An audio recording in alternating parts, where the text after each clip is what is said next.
안녕하세요, 여러분. 미국 의사의 바이오 해킹에 오신 것을 환영합니다. 오늘은 바이오 해킹의 기본이 되는 주간 운동 프로그램에 대해 알아볼 거예요. 세계보건기구 WHO와 미국 질병통제예방센터 CDC 등 주요 건강기관들은 주당 최소 150분의 중등도 유산소 운동 또는 75분의 고강도 유산소 운동을 권장하고 있으며 주 2회 이상의 근력 강화 운동을 포함하는 것이 좋다고 말합니다.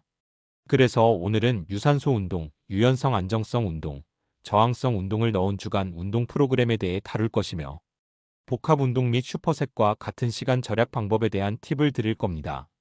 또한 일주일 동안 따라할 수 있는 상세한 스케줄을 제공할게요. 시작해볼까요? 이제 주간 운동 스케줄을 살펴볼게요. 월요일과 금요일에는 빠르게 걷기, 자전거 타기, 에어로빅이나 수영과 같은 유산소 운동을 30에서 45분 동안 하세요.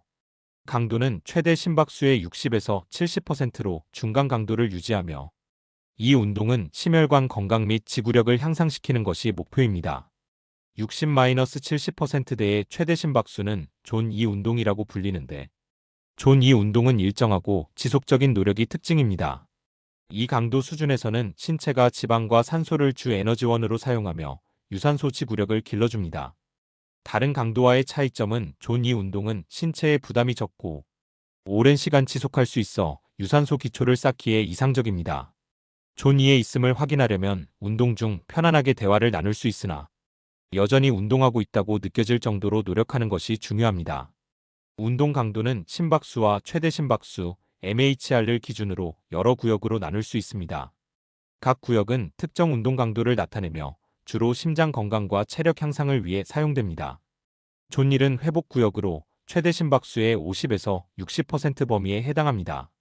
이 구역의 운동 목표는 주로 워밍업이나 쿨다운 또는 회복을 위해 사용되는 것입니다. 이 구역의 장점은 매우 낮은 강도의 운동으로 편안하게 대화를 나눌 수 있을 정도의 강도이기 때문에 체력 소모가 적고 부상의 위험이 낮다는 점입니다. 그러나 단점으로는 운동 강도가 낮아 칼로리 소모나 근력 향상에는 큰 효과가 없다는 점입니다. 전에 이야기했듯이 존 2는 지구력 구역으로 최대 심박수의 60에서 70% 범위에 해당합니다. 이 구역의 운동 목표는 지구력을 향상시키고 지방 연소와 대사 건강을 개선하는 것입니다. 존 2 운동의 장점은 지구력 향상과 VO2 max를 향상시킨다는 점을 들 수 있습니다. 이 운동은 유산소 능력을 향상시키고 대사 건강을 촉진하며 장기간 지속할 수 있어 규칙적인 운동 습관을 유지하기에 적합합니다. 그러나 단점으로는 운동 강도가 낮아 근력 향상에는 한계가 있을 수 있으며 운동 강도가 낮아 일부 사람들에게는 도전이 부족하게 느껴질 수 있습니다. 존 3는 유산소 구역으로 최대 심박수의 70에서 80% 범위에 해당합니다. 이 구역의 운동 목표는 체력과 심혈관 건강을 개선하는 것입니다. 존 3 운동의 장점으로는 심장 기능 향상과 경주 성능 향상을 들 수 있습니다. 또한 체지방 연소와 체력 향상에 도움을 주며 고강도 기능적 훈련을 통해 힘, 속도, 지구력 등의 신체 능력을 향상시킬 수 있습니다. 단점으로는 존 2에 비해 유지하기 어려울 수 있으며 높은 강도로 인해 일부 사람들에게는 과부하가 될 수 있다는 점을 들 수 있습니다. 존 4는 무산소 구역으로 최대 심박수의 80에서 90% 범위에 해당합니다. 이 구역의 운동 목표는 최대 산소 섭취량 VO2 max를 증가시키고 심폐지구력을 향상시키는 것입니다. 존 4 운동의 장점은 고강도의 운동으로 무산소 대사를 통해 에너지를 생산하므로 빠른 시간 내에 체력과 근력을 향상시킬 수 있다는 점입니다. 이 구역은 고강도의 훈련이나 인터벌 훈련에서 주로 사용됩니다. 그러나 단점으로는 매우 높은 강도로 인해 지속하기 어렵고 부상의 위험이 높아질 수 있다는 점입니다. 존 5는 최대 노력 구역으로 최대 심박수의 90에서 100% 범위에 해당합니다. 이 구역의 운동 목표는 최대한의 노력과 에너지를 소모하는 것입니다. 존 5 운동의 장점은 극한의 고강도 운동으로 체력과 근력을 단기간에 급격히 향상시킬 수 있다는 점입니다. 이 구역은 짧은 시간 동안만 유지할 수 있는 강도로 주로 짧은 인터벌 훈련이나 스프린트 운동에서 사용됩니다. 그러나 단점으로는 매우 힘들게 느껴지며 대화를 나누기 거의 불가능하고 부상의 위험이 매우 높아질 수 있다는 점입니다. 각 운동구역은 특정 목표와 훈련 목적에 따라 다르게 사용될 수 있습니다. 그렇기 때문에 운동 시 심박수를 모니터링하여 자신의 목표 구역 내에서 운동을 유지하는 것이 중요합니다. 심박수 측정기 중 웨어러블 기기 등을 사용하면 실시간으로 심박수를 확인하고 원하는 운동 강도를 유지할 수 있습니다. 웨어러블 이야기가 나왔으니 최대 심박수를 계산하고 측정하고 유지하는 방법에 대한 설명을 하면 좋겠네요. 최대 심박수인 MHR은 일반적으로 220에서 자신의 나이를 뺀 값으로 계산할 수 있습니다. 예를 들어 40세인 사람의 최대 심박수는 220에서 40을 뺀 180이 됩니다. 이는 표준 공식으로 사용되며 대략적인 값이므로 개인에 따라 다소 차이가 있을 수 있습니다. 최대 심박수를 측정하기 위해서는 고강도 운동을 통해 실제 최대 심박수를 확인할 수 있습니다. 하지만 이는 위험할 수 있으므로 안전하게 측정하는 것이 중요합니다. 먼저 5에서 10분간 가벼운 유산소 운동을 통해 몸을 준비시킵니다. 그 후 최대한의 노력으로 고강도 운동, 예를 들면 달리기, 사이클링 등을 1, 2분 동안 지속합니다. 운동 직후 심박수를 측정합니다. 이는 웨어러블이나 또는 손목이나 목에서 맥박을 재거나 심박수 측정기를 사용하는 방법이 있습니다. 가장 쉬운 것은 스마트워치나 피트니스 트래커 등의 웨어러블을 사용하시는 겁니다. 웨어러블을 사용해서 바이오 해킹하기에 대해서도 나중에 더 이야기해 볼 예정인데, 웨어러블은 앱을 설치하시고 운동을 하시면 알아서 심박수 등의 주요 수치들을 계산을 해줍니다. 웨어러블이 없어도 시계만 있으시면 해당 범위의 심박수 계산을 할 수 있습니다. 우선 편안하게 앉거나 누워서 손목 안쪽 또는 목 중앙에서 약간 옆쪽의 경동맥을 두 손가락으로 살짝 누르면 맥박이 느껴집니다. 시계나 타이머를 사용하여 30초 동안 맥박수를 세고 그 수를 2배로 곱하여 1분당 심박수를 계산합니다. 최대 심박수를 계산한 후 해당 범위의 심박수를 유지하기 위해서는 다음과 같은 방법을 사용할 수 있습니다. 예를 들어 조니의 운동이 목표일 경우 최대 심박수의 60에서 70% 범위를 계산합니다. 예를 들어 최대 심박수가 180인 경우 60%는 108이고 70%는 126이므로 목표 심박수 범위는 108에서 126입니다. 심박수 측정기나 심박수 모니터를 착용하여 운동 중 실시간으로 심박수를 확인합니다. 이를 통해 목표 범위 내에서 운동할 수 있습니다. 운동 강도를 조절하여 목표 심박수 범위 내에서 운동을 유지합니다. 심박수가 목표 범위를 벗어날 경우 운동 강도를 높이거나 낮춰 조절합니다. 웨어러블이 편한 게 멈춰서 중간중간 이것을 재고 계산할 필요 없이 실시간으로 이 정보를 알려줄 수 있다는 것이죠. 그럼 어떤 운동을 할까에 대해서 조금 짚고 넘어갈게요. 걷기는 어디서 언제나 손쉽게 시작할 수 있는 운동이죠. 운동을 처음 시작하는 분들에게는 걷기에서 시작해서 빨리 걷기로, 그리고 그 다음에는 달리기를 하시는 것을 추천합니다.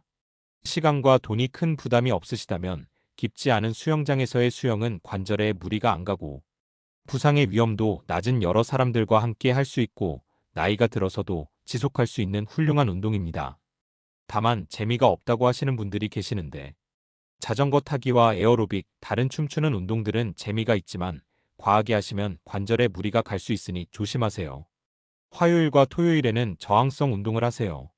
먼저 워밍업에 대해 이야기해 볼게요. 적절한 워밍업은 체온을 올리고 근육을 준비시켜 부상의 위험을 줄여줍니다. 팔 돌리기, 다리 스윙, 가벼운 산책이나 조깅 같은 동작, 스트레칭과 가벼운 유산소 운동을 5에서 10분 동안 해주세요. 무리하시면 안 됩니다. 이건 운동 전 워밍업을 하시는 거예요.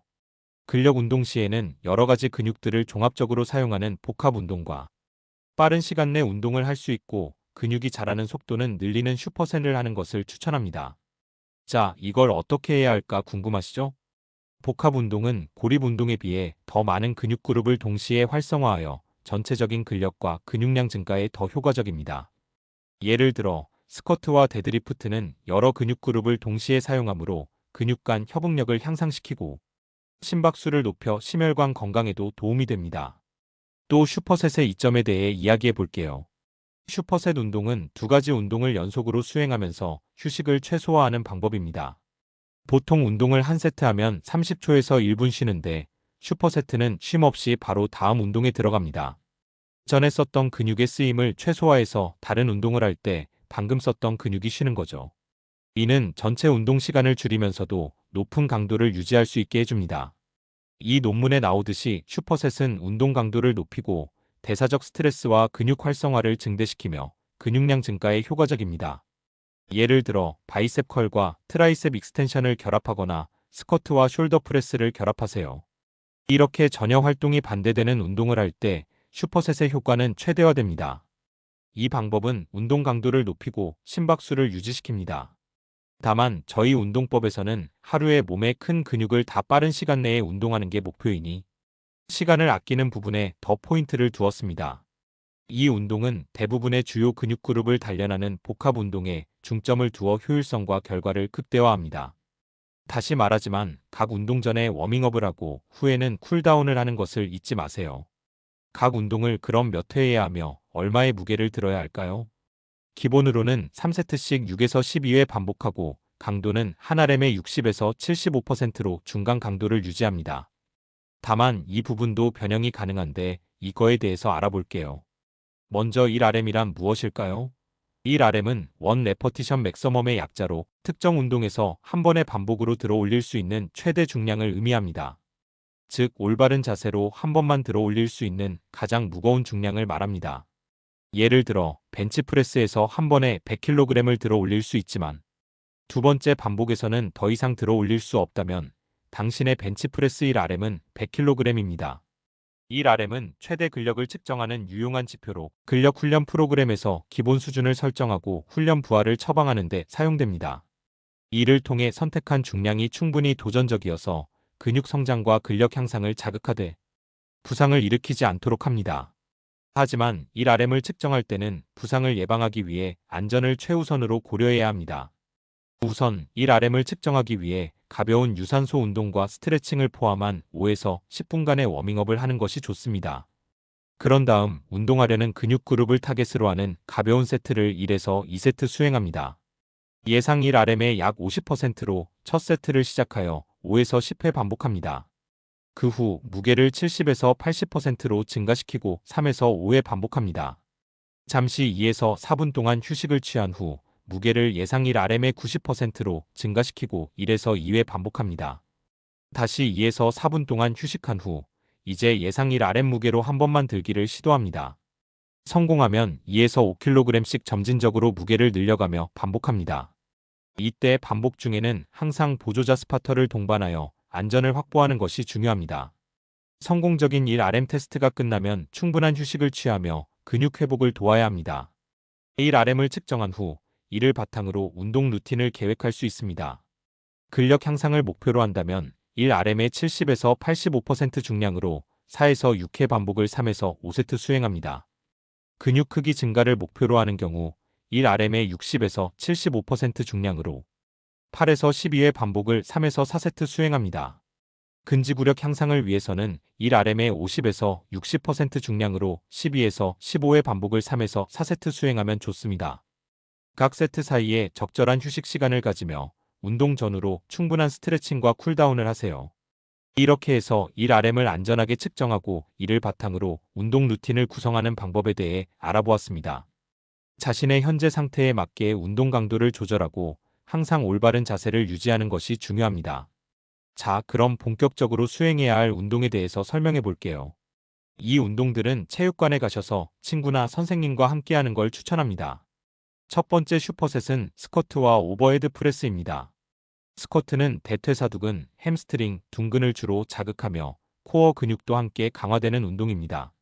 맨몸 운동이 쉬우시다면 아령이나 캐틀벨, 무거운 공, 바벨을 사용하시면 더 근육에 자극이 됩니다. 바벨을 사용하는 스쿼트에 대해 이야기해 보겠습니다. 발을 어깨 너비보다 약간 넓게 벌리고 바벨을 승모근 위에 올려놓습니다. 가슴을 펴고 코어를 활성화한 후 무릎과 고관절을 동시에 구부려 허벅지가 바닥과 평행이 될 때까지 앉습니다. 등은 곧게 유지하고 무릎이 발끝보다 앞으로 나가지 않도록 주의합니다. 발꿈치로 바닥을 밀면서 시작 자세로 돌아옵니다. 3세트 6에서 8회 반복합니다. 조절된 움직임과 정확한 자세에 집중하세요. 오버헤드 프레스는 어깨와 삼두근을 타격하는 운동입니다.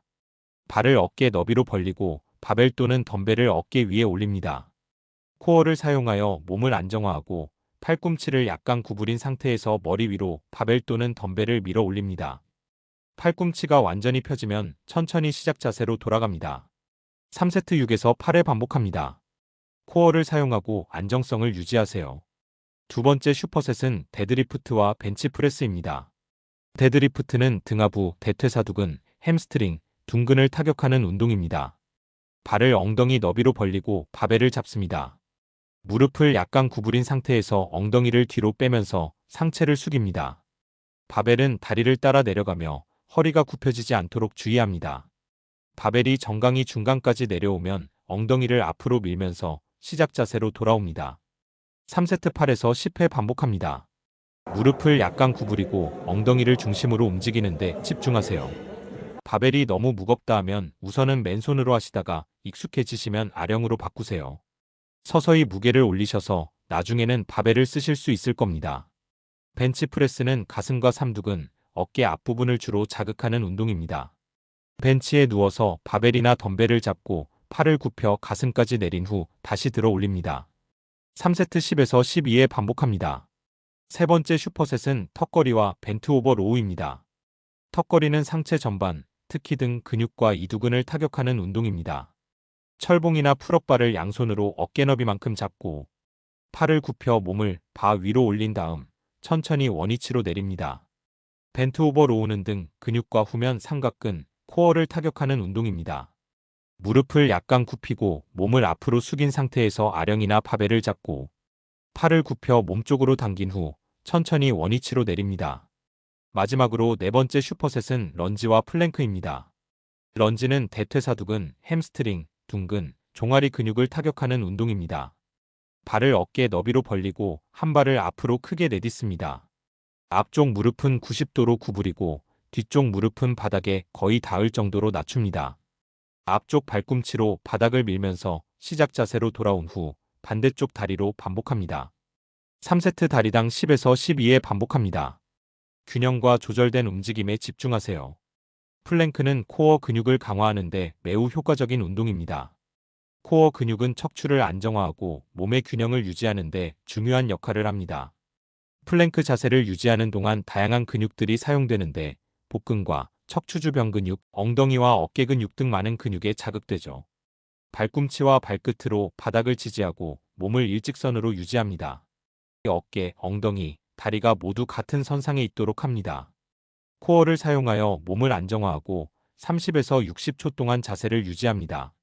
3세트 반복합니다. 슈퍼세트 사이에 60에서 90초 동안 휴식하세요. 근력이 강해짐에 따라 무게, 횟수 또는 세트를 늘리세요. 운동에 더 어려운 변형을 시도할 수도 있습니다. 근육을 만들고 회복하는 데 충분한 단백질을 포함한 균형 잡힌 식단으로 운동을 지원하세요. 느껴지면 운동을 중단하고 의료 전문가와 상담하세요. 전 비디오에서 말씀드렸듯이 부상을 막는 것, 안전하게 운동하는 게 정말 중요합니다. 요가, 필라테스 또는 목표 스트레칭과 같은 유연성 안정성 운동을 30에서 45분 동안 하세요. 강도는 낮음에서 중간을 유지하며 유연성 및 안정성을 향상시키고 부상을 예방하는 것이 목표입니다. 목요일과 일요일에는 쉬는 날인데요. 가벼운 스트레칭이나 여유로운 산책 같은 활동적 휴식을 취하세요. 휴식일의 목표는 근육 회복 및 과훈련을 방지하는 것입니다. 이렇게 해서 종합적인 주간 운동 프로그램을 살펴봤습니다. 일관성이 중요하다는 점을 잊지 마세요. 또한 여유 있게 시작을 하며 같이 운동하는 게 좋습니다. 자신의 몸에 항상 귀 기울이세요. 건강 문제가 있다면 새로운 운동 프로그램을 시작하기 전에 여러분의 의료 전문가와 상담하세요. 시청해주셔서 감사합니다. 좋아요, 댓글, 구독을 잊지 마시고요.